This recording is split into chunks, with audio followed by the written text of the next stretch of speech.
So, yesterday, Donald Trump decided that he wanted to start his executive order spree like every president does in the first few days of their presidency and just signing documents and whatnot. And for the most part, I feel like most presidents try to help the American people when they're signing these executive orders. Donald Trump is not one of those presidents. Donald Trump doesn't even understand what he's signing.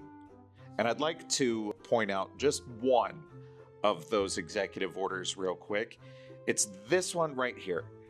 Defending women from gender ideology extremism and restoring biological truth to the federal government.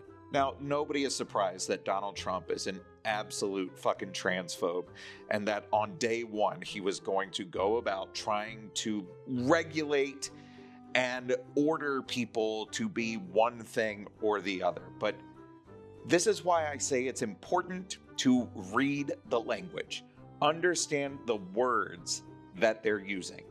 Because if we scroll down to section 2, which is the policy and definitions, we see subsection D and E, right?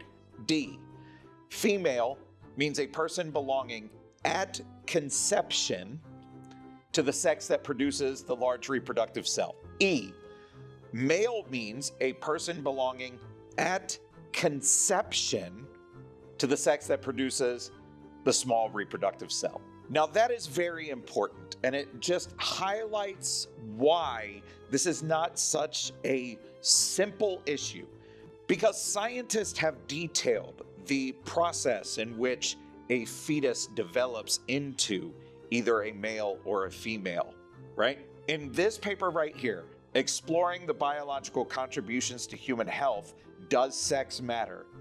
At the very beginning, in the abstract, we read, all human individuals, whether they have an XX, an XY, or an atypical sex chromosome combination, begin development from the same starting point. During early development, the gonads of the fetus remain undifferentiated. That is, all fetal genitalia are the same and are phenotypically female. So if we go back to our executive order, female means a person belonging at conception to the sex that produces the large reproductive cell, and male means a person belonging at conception to the sex that produces the small reproductive cell. Everybody at conception is female.